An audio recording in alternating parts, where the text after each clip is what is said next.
Muy buenas noches, soy el doctor Luis Albán Cabezas, 26 de enero del 2022 y vamos a dar el habitual resumen de la conferencia que terminamos en este momento, que fue sobre sibilancias en los pacientes pediátricos. Recuerden que estamos a las órdenes al 0984-667-858.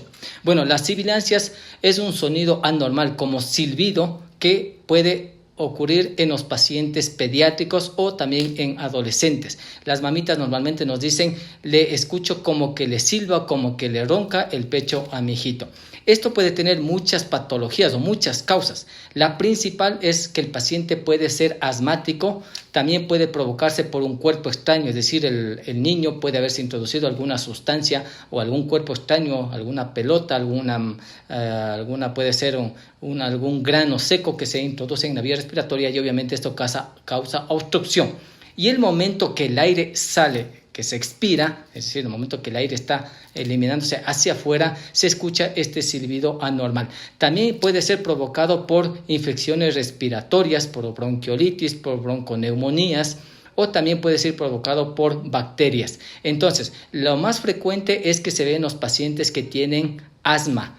¿Cómo sabemos que un paciente tiene asma? Son pacientes que por lo general los familiares o los papás o abuelitos o hermanos tienen ya esta condición de asma, o también son pacientes que tienen rinitis alérgica, es decir, están todo el tiempo con estornudos, secreción por la nariz, o también tienen problemas de dermatitis atópica, es decir, lesiones a nivel de la piel que se descaman o les da picazón o prurito que se llama, o también tienen pacientes que tienen problemas a nivel del sistema digestivo, es decir, tienen alergias especialmente a lo que es la leche, lo que son los cítricos, lo que es la yema del huevo, etcétera. Entonces, un paciente que empieza a presentar sibilancias, como sonido o silbido, que especialmente ocurre más durante la noche o cuando el paciente está durmiendo, y las mamitas nos refieren que aumenta esto durante las noches, y que se acompaña especialmente de tos. Cuando un paciente tiene tos, sibilancias, tiene secreción, abundante moco, podríamos estar pensando que este paciente puede estar sufriendo una crisis asmática. Entonces es muy importante identificar, especialmente hoy que estamos en estos meses de invierno y con el COVID-19, que también es un virus, aparte de los adenovirus, del virus respiratorio sincitial, que también puede desencadenar estas crisis. Muchas veces son pacientes o los niños son que corren o lloran o se ríen, y posterior a eso empiezan a sentir esta dificultad respiratoria, los silbidos.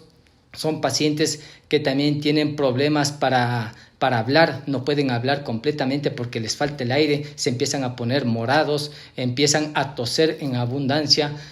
Normalmente es una tos seca, no es una tos productiva. ¿Por qué se produce esto? Porque hay una inflamación de la capa interna de la vía respiratoria, acompañado de una broncoconstricción, es decir, la musculatura de la vía respiratoria empieza a cerrarse, y en la parte interna empieza a producirse inflamación, y también las células que tenemos, que son productoras de moco, empiezan a haber una hiperreactividad, es decir, empieza a producir bastantísimo moco. Entonces todo esto va cerrando la vía respiratoria e impide que el aire pueda ser expulsado fácilmente. Entonces, en estos pacientes que tenemos estos antecedentes de rinitis alérgica, dermatopatías, sibilancias, tos frecuente que normalmente se acompaña luego de un resfriado, o estuvo jugando con la mascota, o estuvo en un sitio contaminado y posteriormente empieza a toser, a sonarle el pechito, a tener secreción nasal, podríamos estar pensando en que es un paciente que tiene este problema de sibilancias, que es normalmente desencadenado por pacientes que tienen asma. Entonces es muy importante que el paciente sea diagnosticado correctamente para que tenga un tratamiento adecuado y evitar que el paciente sufra crisis severas, porque el asma puede ser asma leve, un asma moderado y un asma muy severo, que incluso puede complicar la salud del paciente pediátrico. Entonces es muy importante a los padres que ya sospechan o tienen antecedentes familiares, o se dan cuenta que su hijito, cuando está jugando con mascotas, está en un ambiente contaminado, o el papá es fumador y empieza con estas crisis, que tenga muy en cuenta en esto. Entonces, eso he querido compartir con ustedes. Recuerden que estamos a las órdenes. Muchas gracias y será hasta una próxima oportunidad.